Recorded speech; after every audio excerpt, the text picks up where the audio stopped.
Saudi Arabia, Biden meets Crown Prince amid criticism. U.S. President Joe Biden has been greeted by the Saudi Crown Prince on his arrival in the kingdom. He said he would ostracize over its human rights record.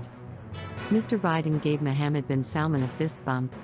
The White House has said the president is trying to avoid handshakes to protect him from COVID-19. He has faced criticism over the trip in the wake of the murder of dissident Jamal Khashoggi by Saudi agents. The president has defended his visit, saying he did not want to rupture ties.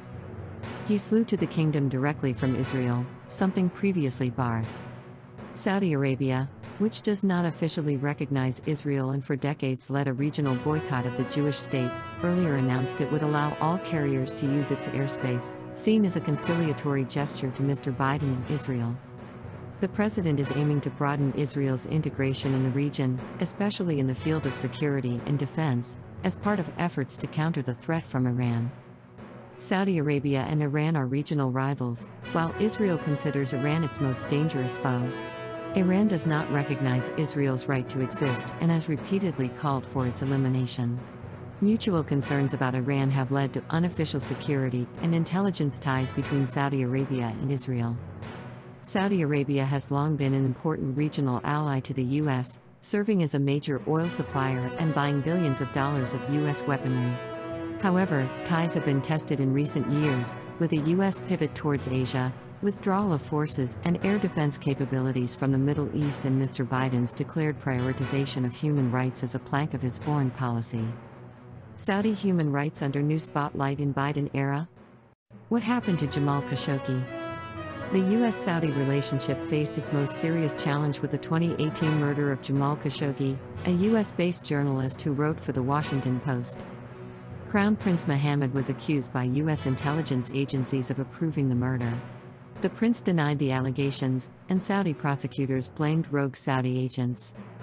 When he was campaigning for the presidency in 2019, Mr. Biden vowed to make Saudi Arabia the pariah that they are for killing Khashoggi. Mr. Biden subsequently faced a storm of criticism over his decision to visit the kingdom. It comes at a time of near-record oil prices in the U.S., with the president expected to push Saudi officials to commit to increasing production.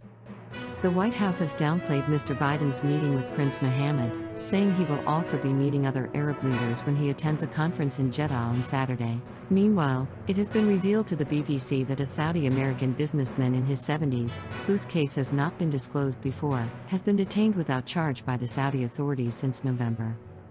The information came from a member of his family, who requested anonymity. Relatives of those held there often do not make the cases public as they fear the consequences of doing so. The man went missing on his arrival in Saudi Arabia last November. The member of his family believes his detention may be due to social media posts critical of the Saudi authorities.